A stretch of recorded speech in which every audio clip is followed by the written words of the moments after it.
Hello everyone! Maghanda ko ng pagkain na brunch, late breakfast or early lunch. At ayan, may nilaga akong patatas at saka isang saging na saba. So ngayon, tingnan niyo guys kung ano ang gagawin ko kasi namimiss ko itong klaseng pagkain. So ihahanda ko na. Ayan, ang gagawin natin ay hatiin natin itong patatas kasi maliliit siya at tingnan natin yung balat. Kung ang balat ay hindi pwede kainin, nasa sa inyo yan kung gusto ninyong balatan or kagaya sa ginawa ko nga, binawasan ko lang ng balat na hindi maganda. But para sa akin, maganda kasi yung balat ng patatas, maraming vitamins. Maraming makukuha dyan. Nandyan ang kanyang highlight. So, binawasan ko, gawa ng medyo maitim. So, nasa sa inyo kung saan kayo komportable. So, hinati ko. Ayan, pinapatingnan ko sa inyo kung okay sa inyo yan, but sa akin, okay na. Hindi ko kailangan na balatan ng husto kasi dyan ako nag-enjoy. At ayan, may saging ako. Hatiin din natin. Medyo maitim ang gitna kasi gano'n naman ang saba na saging pag nilaga. Kaya sabi ko okay na, hindi siya sira. Nagaitim lang siya. At ayan, mayroon akong smoked salmon, yung favorite ko. Namimiss ko na kasi. At lagyan natin ng toppings yung ating patatas or palaman. Ang ganda ng aking napili na salmon kasi hindi maalat, tamang-tama lang. Ayan, pinapakita ko sa inyo kung paano gawin. So, madali kang mabusog dyan at nakaka-enjoy. Kasi late na ako nagising. So, yung aking breakfast ay late at early lunch ang ganitong sitwasyon.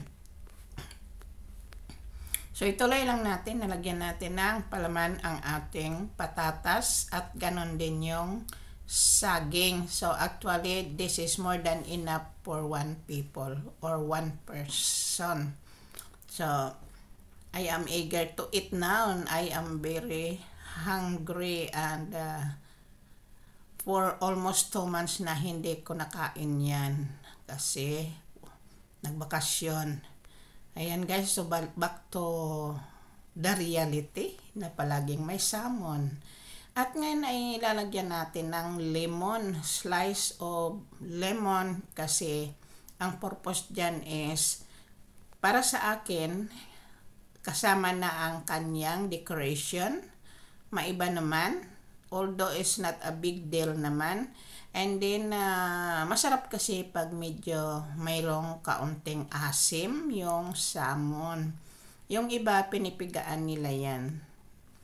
So, sa akin, hindi ko piniga. Binalatan ko lang at ilagay sa taas para pag kinain mo, mafe-feel mo talaga na may lemon ang iyong smoked salmon. So, it's an enjoyable to do also.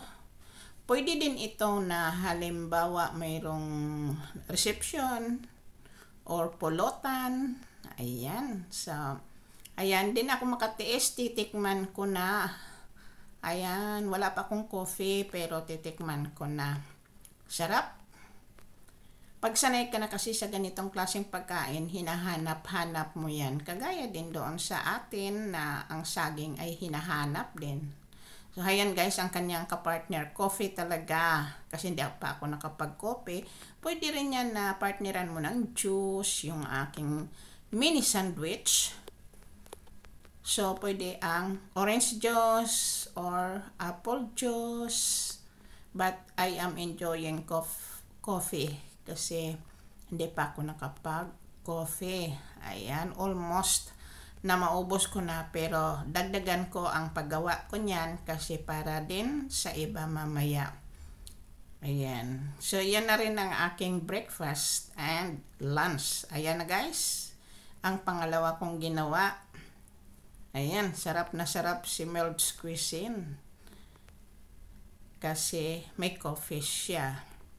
Okay guys, so maraming salamat sa panonood ninyo sa aking video and sana gawin nyo sa inyo and enjoy. Good, solve. Bye!